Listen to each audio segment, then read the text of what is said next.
నమస్కారం. ఆర్వీఆర్ టీవీకి స్వాగతం. ప్రేక్షకులందరికీ శ్రీరామనవమి శుభాకాంక్షలు. ధర్మానికి, సత్యానికి, ఆదర్శానికి ప్రతీక శ్రీరాముడు. భర్తగా, కొడుకుగా, రాజుగా జీవితంలో మనిషి ఎలా జీవించాలో మార్గాన్ని చూపిన దేవుడు. ధర్మం కోసం కష్టాలను ఎదుర్కొన్న తీరు, సత్యం కోసం నిలబడిన స్వభావం ఇవన్నీ మనం శ్రీరాముడి నుంచి నేర్చుకోవాల్సిన గొప్ప గుణాలు. దేవుడిగా పూజలందుకునే శ్రీరాముడి జన్మదినాన్ని ప్రతి సంవత్సరం అత్యంత భక్తి శ్రద్ధలతో జరుపుకునే పండుగే శ్రీరామనవమి. శ్రీరామనవమి రోజున ఆలయాల్లో సీతారాముల కళ్యాణం చేస్తారు. భక్తులకి పానకం, వడపప్పు ప్రసాదమిస్తారు. అసలు ఈ పండుగ ప్రత్యేకత ఏంటి? శ్రీరామనవమి వెనుక ఉన్న ఆధ్యాత్మిక భావం ఏంటి? పానకం, వడపప్పు ప్రసాదాల ప్రత్యేకత ఏంటి? శ్రీరాముడి జీవితం మనకు చెప్పే సందేశం ఏంటి? ఆసక్తికరమైన ఇలాంటి అంశాలని ఈరోజు మనం తెలుసుకుందాం. మనతో పాటు స్టూడియోలో ప్రముఖ ఆధ్యాత్మికవేత్త, జ్యోతిష్య పండితులు బ్రహ్మశ్రీ డాక్టర్ సివివి సుబ్రహ్మణ్యం గారు ఉన్నారు. ఆయన్ని అడిగి ఎన్నో విషయాల్ని తెలుసుకుందామా? నమస్కారం గురువుగారు. నమస్కారం. ముందుగా శ్రీరామనవమిని మనం ఎందుకు చేసుకుంటాం అనేది వివరించండి. శ్రీరామనవమి కొంతకాలానికి పూర్వం ఆగ్రయణం అంటే ఆగ్రహాయణం అని ఇంకో పేరు. మార్గశిర మాసంలో మనకి భగవద్గీతలో కృష్ణుడు చెప్తాడు, మాసానాం మార్గశీర్షోహం అని. ఆ మార్గశిర మాసం సంవత్సరానికి ఆరంభంగా ఉండేది. రాముడు పుట్టిన తర్వాత చైత్రమాసానికి ఆ సంవత్సరాది ప్రారంభమైంది అనే భావన ఒకటి పండిత వర్గంలో ఉంది. అసలు మనకి దశ అవతారాలు ఉన్నాయి విష్ణుమూర్తికి, రక్షణ కల్పించేటువంటి అవతారం. అటువంటి అవతారాలకు అన్నిటికీ జయంతులు ఉన్నాయి. వాటిలో పూర్ణావతారంగా రామావతారాన్ని, పూర్ణతమావతారంగా కృష్ణావతారాన్ని భావించడం వల్ల ఈ రెండు జయంతుల్ని మనం అధికంగా చేసుకుంటూ ఉంటాం. అయితే ప్రస్తుతం శ్రీరామనవమి అనేటువంటిది శ్రీరాముని యొక్క పుట్టినరోజుగా చేయాలి. పుట్టినరోజుగా చేయడానికి మనకు ఈ ఉగాది ప్రారంభించి 9 రోజుల పాటు రామాయణం మొత్తం 9 రోజుల్లో పారాయణ పూర్తి చేస్తూ ఈ శ్రీరామనవమి నాడు పుట్టినరోజు పండుగ చేయాలి. ఇది ఉత్తరాదిలో బాగా చేస్తారు. అంటే పుట్టినరోజు పండుగకే చేస్తారు. పుట్టినరోజు పండుగ నాడు ఏం చేయాలి అంటే, రాముడికి, లక్ష్మణుడికి, భరతుడికి, శత్రుఘ్నుడికి పూజ చేసి పాలు నివేదన చేయాలి. కౌసల్య, సుమిత్ర, కైకేయి వాళ్ళకి పూజ చేసి కాయం నివేదన చేయాలి. కాయం అని మనకి ఆయుర్వేదం ద్వారా తయారవుతుంది. అది పురుడు వచ్చిన తర్వాత అమ్మాయికి పెట్టినట్లయితే అది ఆరోగ్యానికి మంచిది అని చెప్తారు. తర్వాత దశరథ మహారాజుకి పూజ చేసి పళ్ళు నివేదన చేయాలి. ఈ కార్యక్రమం పూర్తయిపోయిన తర్వాత మరునాడు దశమి నాడు పుష్యమి నక్షత్రంలో రామునికి పట్టాభిషేకం జరిగింది. ఆ పట్టాభిషేకం చేయడానికి దంపతులకి చేయాలి. అందుకని మధ్యలో వివాహం చేయాలి. ఆ కారణంగా శ్రీరామనవమి నాడు మనం పుట్టినరోజు పండుగ మరియు వివాహం అనేటువంటిది చేసి దశమి నాడు పట్టాభిషేకం చేయడం ద్వారా రామరాజ్యం వెలసిల్లుతుంది అనేది ఇక్కడ భావన.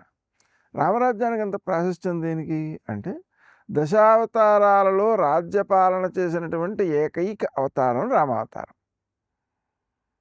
ఇంకా విశేషించి రామరాజ్యం అనేటువంటిది అంతకు పూర్వం రాజులు పరిపాలన చేసిన దానికంటే ఉత్తమంగా ఉన్నందువలన రామరాజ్యం అని మనకు ఉదాహరణగా చెప్పే అంశంగా తయారైంది. రాముడి తర్వాత కూడా అటువంటి రాజు ఇంకొకరెవరు రానందువలన ఇప్పటికీ రామరాజ్యం అనే భావనే నిలబడిపోయింది. అంటే అందరూ కూడా కోరుకునేటువంటిది, అందరికీ ఆనందాలను ఇచ్చేటువంటిది రామరాజ్యం అనే భావన ఉన్నందువలన మనం శ్రీరామనవమి ఉత్సవాన్ని విశేషంగా జరుపుకుంటూ ఉంటాం. గురుగారు, శ్రీరామనవమికి ఎక్కువగా మనం చూసుకుంటే అందరూ కూడా ఖచ్చితంగా పెట్టాల్సిన ప్రసాదాలలో ఈ వడపప్పు, పానకాన్ని ఇస్తూ ఉంటారు. పంచిపెట్టడంలో కూడా అదే ఉంటుంది. కంపల్సరీగా దేవుడికి నివేదించడంలో కూడా అదే ఉంటుంది. సో, ఎందుకు ఇది మాత్రమే పెడతారు అంటే? ఇక్కడ ఇదివరకు మన పండితులు ఆయుర్వేదం, జ్యోతిషం, ధర్మశాస్త్రం అలా నిత్యోపయుక్తములైనటువంటి శాస్త్రములన్నిటి యందు కూడా పాండిత్యం కలిగిన వారుగా ఉండేవారు. అలా ఉండడం వలన ఋతువులకు అనుగుణంగా, కాలాలకు అనుగుణంగా వ్యక్తి యొక్క చర్య ఉన్నట్లయితే దాని వలన వ్యక్తి యొక్క ఆరోగ్యం ప్రసన్నంగా ఉంటుంది అనే భావనతో మనకు ఏ కాలములలో దాన్ని మనం నైవేద్యం చేసేటప్పుడు కూడా ఋతుఫలాలు అంటే ఆయా ఋతువులలో పండే పువ్వులను, పళ్ళను పూజకు వినియోగించడం అనేటువంటిది సంప్రదాయం. ఉదాహరణకి మనకు మామిడికాయలు ఉన్నాయి. ఆ మామిడికాయలు ఉత్పత్తి ప్రారంభమైన తర్వాత వత్సరాది అంటే సంవత్సరాది వరకు వాటిని ఉపయోగించకుండా సంవత్సరాది నాడు ఆ వేప పువ్వు పచ్చడిలో వినియోగించి తర్వాతనే దాన్ని వాడడం అనేటువంటిది సంప్రదాయం. అంటే ఏ ఋతువులో వస్తువు ఉత్పత్తి అవుతుందో ఆ వస్తువుని కనుక మనం స్వీకరించినట్లయితే ఇది ఆరోగ్యానికి సంబంధించి మంచి చేస్తుంది. కాలానికి అనుగుణమైనటువంటి ఆహారం తీసుకోవడం ద్వారా కూడా మంచి జరుగుతుంది. ఉదాహరణకి వేసవి కాలంలో ఆరంభ సమయంగా దీన్ని మనం భావించవచ్చు.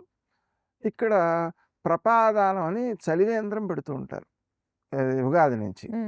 ఈ విధంగా చలివేంద్రం ఇవ్వడం ఎలాంటిదో పానకాన్ని ఇవ్వడం కూడా అలాంటిదే. అంటే వచ్చిన వాళ్ళందరికీ పానకం ఇచ్చినట్లయితే వాళ్ళకి వెంటనే శరీరానికి శక్తి వస్తుంది. అంటే అంతవరకు కూడా ఉపవాసం ఉన్నారు. ఈ శ్రీరాముని వాడు ఉపవాసం ఉంటారు. ఆ ఉపవాసం ఉన్నటువంటి వాళ్ళకి నీరసం రాకుండా ఈ పానకం ఇచ్చినట్లయితే అది శక్తినిస్తుంది, వెంటనే శక్తినిస్తుంది. ఇక వడపప్పు అనేటువంటిది కూడా ఎలాంటిది అంటే మనకు వేడిని తగ్గించడానికి, చలవ చేయడానికి ఉపకరించేటువంటి అంశం వడపప్పు. కాబట్టి ఈ రెండిటిని కూడా ప్రసాదంగా పంచడం అనేటువంటిది వేసవి కాలంలో ఉత్తమమైనటువంటి కార్యక్రమం. మనకి గ్రంథాలన్నిటిలోనూ కూడా ఋతుచర్య అని, దినచర్య అని, సంవత్సరచర్య అని, అంటే మనం ఏ ప్రకారంగా రోజుని గడిపితే వ్యక్తి ఆరోగ్యంగా ఉంటాడు, ఏ ప్రకారంగా ఋతువును గడిపినట్లయితే, ఏ ఆహారాలతో గడిపినట్లయితే వ్యక్తి ఆరోగ్యంగా ఉంటాడు, ఏ సంవత్సరం మొత్తంలో ఎప్పుడెప్పుడు ఏ కార్యక్రమాలు చేయాలి అనేటువంటి విధానమంతా కూడా మనకు శాస్త్రబద్ధమై ఉంది. ఉదాహరణకి మకర సంక్రాంతి ఉంది. ఆ సమయంలో నువ్వులతో చేసినటువంటి పిండి వంటలని మనం చాలా రాష్ట్రాలలో ఆయా సంప్రదాయాల నుంచి కొంచెం కొంచెం భిన్నంగా ఆ నువ్వులు వాడడం ఉంటుంది. అంటే నువ్వులు తినడం అనమాట. మరి అది చలికాలం కాబట్టి ఆ సమయంలో నువ్వులు కనుక ఆహారంగా తీసుకున్నట్లయితే అది శరీరానికి ఆరోగ్యాన్ని ఇచ్చేదిగా ఉంటుంది. ఇలా మనకు ఆరోగ్యంతోనూ, ఋతువులతోనూ, వస్తువుల యొక్క ఉత్పత్తితోనూ అనుబద్ధంగా ఈ అంశాలన్నీ కూడా సమకూర్చబడ్డాయి మన పూర్వీకుల చేత. అవును. అయితే గురుగారు శ్రీరాముడు తండ్రి మాటకిచ్చిన గౌరవం గురించి వివరించండి. వాస్తవానికి తండ్రి ఇచ్చిన మాటకి గౌరవం ఇచ్చాడు. తండ్రి తనతో చెప్పిన మాటకు కాదు. మనం ఆయన యొక్క తండ్రి యొక్క ఆజ్ఞను పరిపాలించాడు అనేటువంటి భావన లోకంలో వినిపిస్తూ ఉంటుంది. కాదు, అక్కడ జరిగింది ఏమిటి అంటే కైకేయి వరాలు కోరుకుంది. ఇస్తాను అని చెప్పి మాట ఇచ్చాడు కైకేయికి.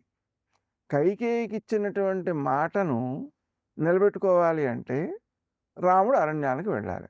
రాముడిని నువ్వు అరణ్యానికి వెళ్ళు అని కొంచెము చెప్పలేదు దశరథుడు.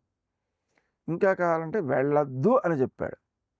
నువ్వు నన్ను చంపేసైనా సరే నువ్వే రాజ్యం చెయ్యి అని కూడా చెప్పాడు. అంటే రాముడు అరణ్యానికి వెళ్ళడం కొంచెము ఇష్టం లేదు దశరథుడికి, ఏమాత్రము వెళ్ళమని చెప్పలేదు. మరి ఎందుకు వెళ్ళాడు ఆయన అంటే సాక్షాత్తు కైకేయికి ఇచ్చిన మాటను నిలబెట్టడం కోసం. అంటే ఆ విధంగా నిలబెట్టడం వల్ల ఏమిటి ప్రయోజనం? జాగ్రత్తగా ఆలోచిస్తే సామాన్యుడు కనుక అసత్యం ఆడినట్లయితే దాన్ని మనం పెద్దగా పరిగణలో తీసుకోం, దాని దోషంగా కూడా పెద్ద దోషంగా చెప్పరు. కానీ ఒక పదవిలో ఉన్నవాడు, ఒక యజ్ఞం చేసినవాడు అసత్యం ఆడినట్లయితే దానికి చాలా దోష ప్రభావం ఉంటుంది.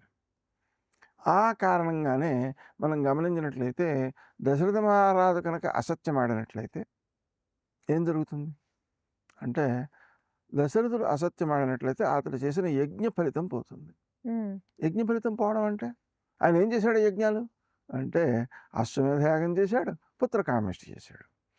ఈ పుత్రకామేష్టి యాగానికి ఫలితం ఏమిటి? రాముడు పుట్టాడు, అంతే కదా. ఆ యజ్ఞము యొక్క ఫలితం పోతుంది, నరకం వస్తుంది. యజ్ఞం యొక్క ఫలితం పోతే ఏమవుతుంది? వెంటనే రాముడు అవతారాన్ని చాలించాలి. ఎందుకని? ఆ యజ్ఞములకు ఫలితమే రాముడు కదా. మరి ఈయన అవతారాన్ని చాలించడం అనేటువంటిది ఆయనకి ఇష్టమా? దశరథుడికి లేదు. దశరథుడికి రాముడిని విడిచిపెట్టడం ఇష్టం లేక బాధపడ్డాడే తప్ప,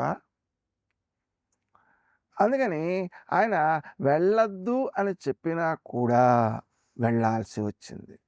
వెళ్ళడం వల్ల ఏం జరుగుతుంది అంటే అవతారం యొక్క ప్రయోజనం లభిస్తుంది. అవతారం యొక్క ప్రయోజనం చాలా ముఖ్యం. ఎందుకంటే దేవతలు కోరారు, ఋషులు కోరారు, అలాగే భూదేవి కోరింది. వీళ్ళందరికీ ఆయన మాట ఇచ్చాడు, విష్ణుమూర్తి మాట ఇచ్చాడు రావణాసురుడిని చంపుతాను అని. ఇప్పుడు ఆ మధ్యలో అవతారం ఛాలెంజ్ చేస్తే ఈ విషయం ఏమవుతుంది? ఏం కాదు కదా.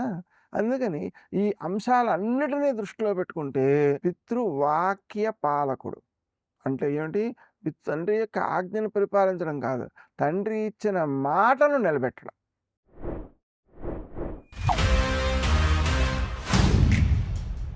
देख रहा है विनो?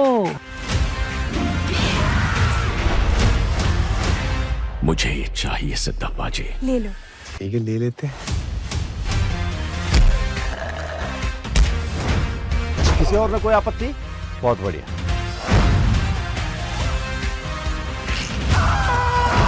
सर ये सब कनेक्टेड है। क्या कनेक्शन है?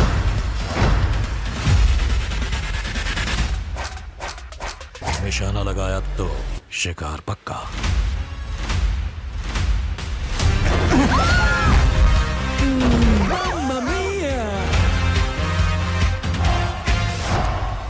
इस गद्दी की गरिमा इस पर बैठने वाले से होती है। Hi, this is Rana Daggubati.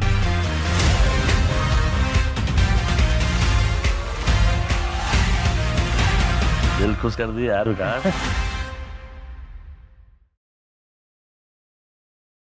ఇప్పుడు సామాన్యంగా అప్పు చేసేస్తాడు తండ్రి అనుకోండి, ఆయన పోయాడు అనుకోండి, ఆయన చేసిన అప్పులతో మాకేం సంబంధం లేదు అంటుంటారు పిల్లలు.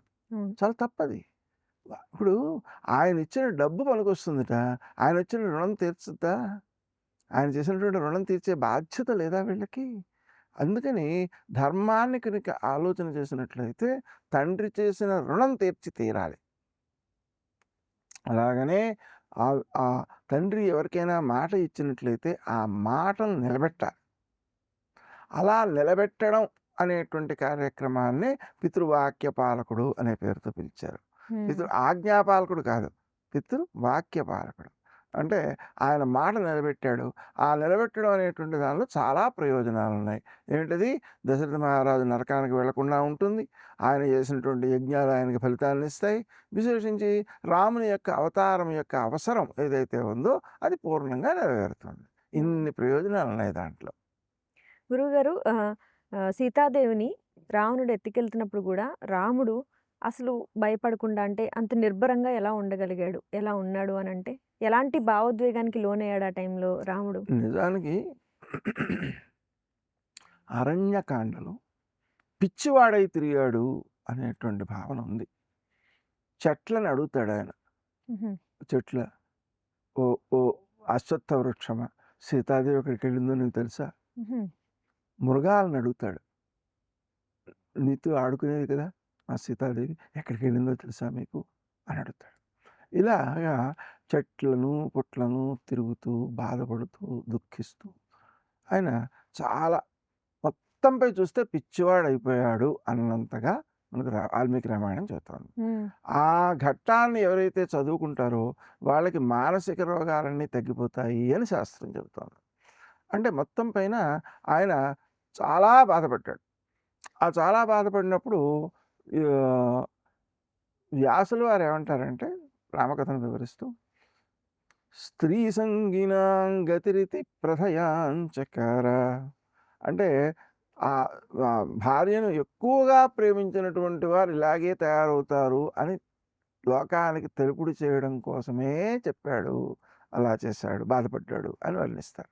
ఎందుకంటే మన మామూలుగా అంటుంటారు కదా, రాముడు దేవుడు కదా, దేవుడు ఏడవడం ఏమిటి అని అంటుంటారు. అవును. రాముడు దేవుడు అయితే ఏడవకూడదా?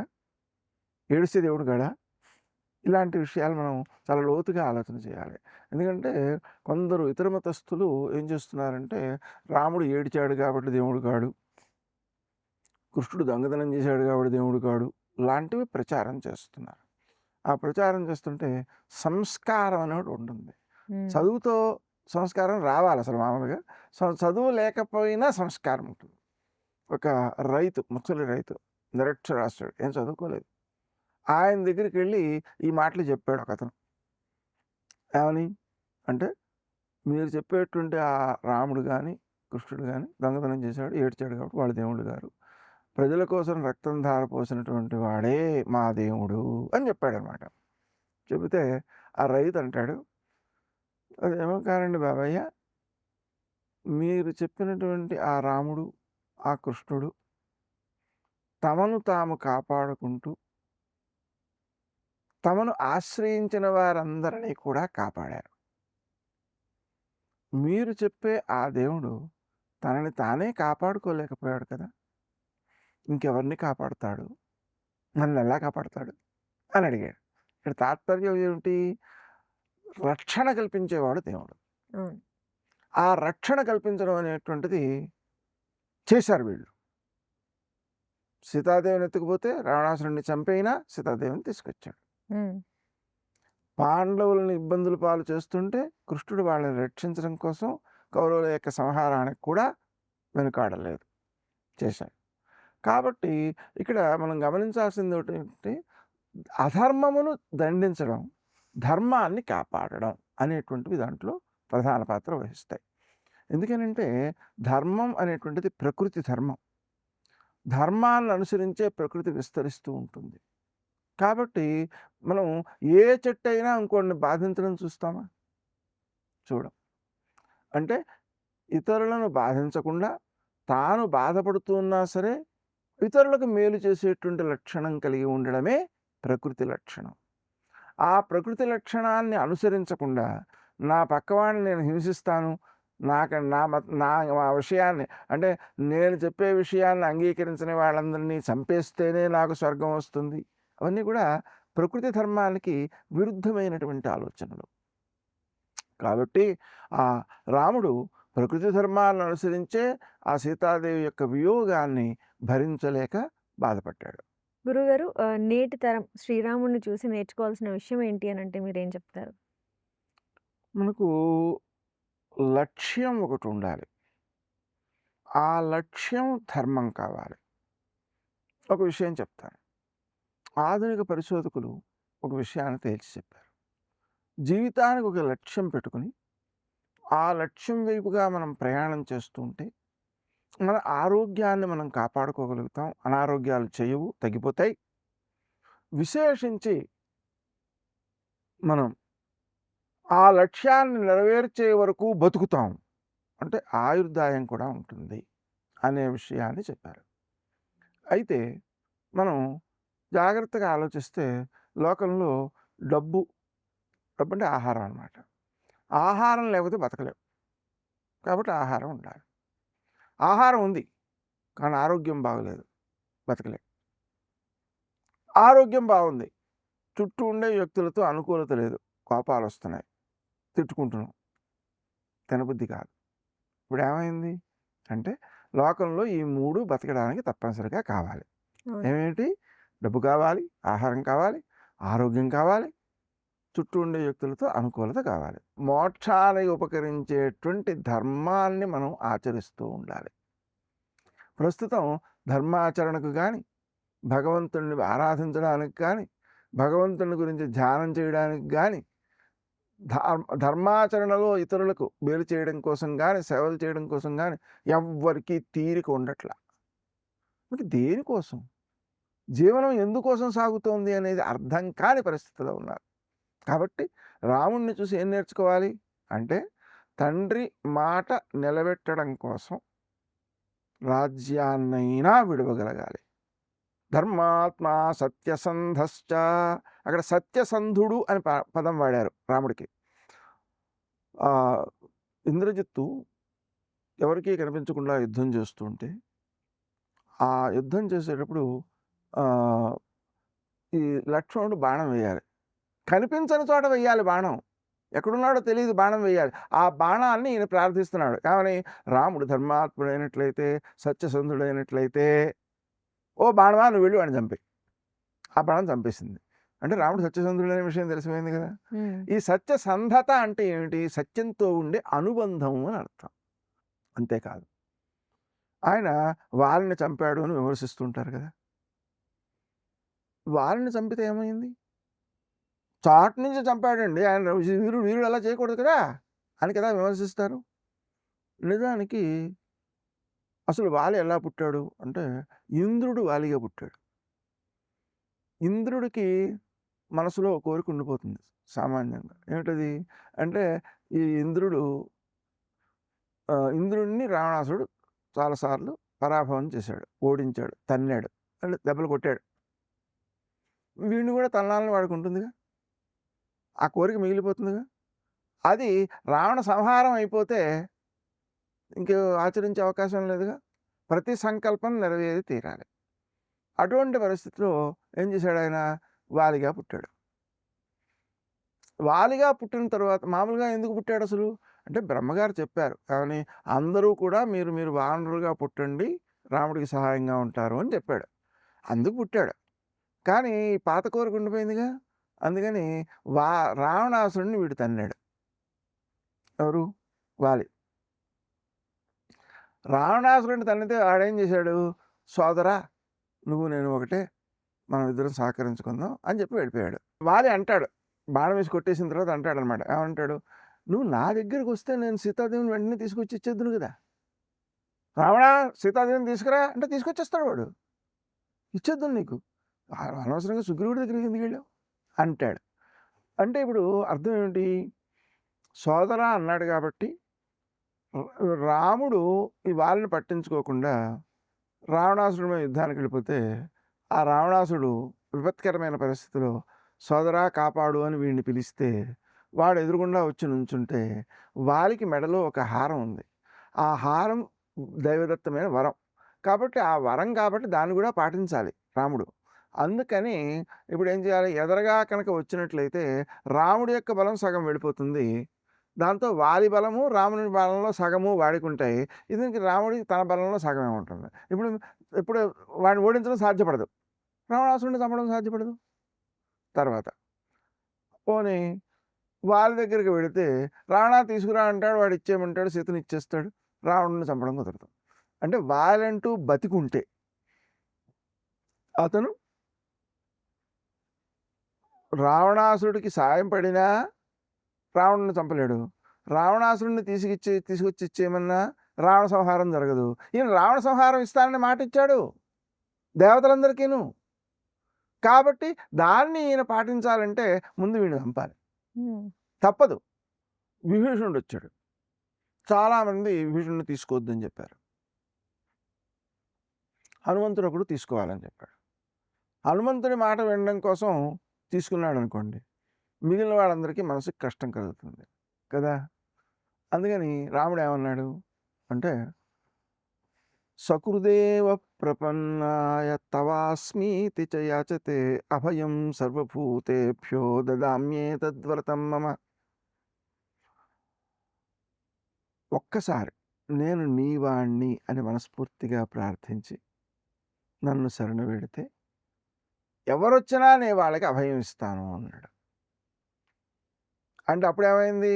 వీళ్ళ మాట వినడం, హనుమంతుడి మాట వినడం కోసం అభయం ఇచ్చినట్టు అవ్వలేదు. నా వ్రతం అంటున్నాడు ఆయన. వ్రతం కాబట్టి మిగిలిన వాళ్ళకి కోపం రాదు కదా. ఇది ఒక కోణం. రెండోది మనం ఇంత క్రితం మాట్లాడుకున్నాం, విష్ణుమూర్తిగా ఉన్న పుణ్యాన్ని వాడుకుంటే రావణాసురుడిని చంపలేడు. రావణాసురుడు 10,000 సంవత్సరాల పైగా తపస్సు చేశాడు. అంత తపస్సు ఉన్నటువంటి వాడిని ఏ తపస్సు చేయకుండా రాముడు చంపడం కుదరదు. రాముడు ఇప్పుడు తపస్సు చేయడానికి టైం లేదు, మరి పుణ్యం ఒక్కసారిగా కావాలి అంటే ఈ విభీషణుడికి అభయం ఇచ్చాడు కదా. ఈ అభయం ఇవ్వడం వల్ల ఎంత పుణ్యం వస్తుందో కృష్ణుడు చెప్పాడు భాగవతంలో ఏకాదశ స్కంధంలో. ఏమని చెప్పాడు అంటే, ఒక సర్వే వేదాశ్చ శాస్త్రాశ్చ యజ్ఞ దాన తపాంస చ, అన్ని వేదాలు, అన్ని యజ్ఞాలు, అన్ని దానాలు, అన్ని తపస్సులు చేసిన మొత్తం పుణ్యం ఏదైతే ఉందో ఆ పుణ్యం అంతా కూడా అభయం ఇవ్వడంలో వచ్చేటువంటి పుణ్యంలో 16వ వంతు కూడా కాదు అని చెప్పాడు. అంటే మొత్తం అన్ని పుణ్యాల కంటే 16 రెట్లు ఎక్కువ పుణ్యం వస్తుంది అభయం ఇవ్వడం వల్ల. ఇప్పుడు ఎంత పుణ్యం వచ్చింది ఆయనకి? చాలా పుణ్యం వచ్చింది. చాలా పుణ్యం వచ్చింది కాబట్టి ఇప్పుడు రావణాసురుడిని చంపడం సాధ్యపడింది. రావణాసురుడిని చంపడం చాలా సులభం అన్నమాట. ఇది కూడా మనం నేర్చుకోవాలి. అంటే మన వల్ల ఎవరికీ భయం కలగకూడదు, అభయం ఇవ్వాలి. నీకేం భయం లేదురా అని మాట సాయమైనా చేయాలి. ఒక అనారోగ్యంతో ఉన్నాడు, ఏం భయం లేదురా, నేను ఉన్నాను కదా, నేను సాయం చేస్తాను అని ఒక్కసారి మాట అంటే అంత పుణ్యం వస్తుంది. అందుకని ఇతరులను భయపెట్టే జీవించడం అనేటువంటిది వర్తమాన కాలంలో జరుగుతోంది. లాయర్ భయపడుతున్నాడు, డాక్టర్ భయపెడుతున్నాడు, రాజకీయ నాయకుడు భయపెడుతున్నాడు, టీచర్ భయపెడుతున్నాడు, అందరూ భయపెట్టడమే. ఎదుటివాడిని భయపెట్టేయడం తమ జీవనం అనుకోవడం తప్పు. చాలా అది. ఎదుటివారి భయాల్ని తొలగించడం మనం నేర్చుకోవాలి. రాముడి నుంచి నేర్చుకోవాల్సినవన్నీ ఇలాంటివి చాలా ఉన్నాయి. అవును. అయితే గురుగారు, ఈ శ్రీరామనవమికి సంబంధించి ఆ రాముడి గురించి చాలా చక్కటి విషయాల్ని మా అందరి కోసం తెలియజేసినందుకు ధన్యవాదాలు గురుగారు. చూసారుగా బ్రహ్మశ్రీ సివిబి సుబ్రహ్మణ్యం గారు శ్రీరాముడి గురించి ఎంత గొప్పగా వివరించారో. మీరు కూడా గురువు గారిని ఏమైనా అడగాలి అని అనుకుంటే కమెంట్ బాక్స్లో కమెంట్ చేయండి. అలాగే ఆర్వీఆర్ టీవీని లైక్ చేయండి, షేర్ చేయండి, సబ్స్క్రైబ్ చేసుకోండి. నమస్కారం.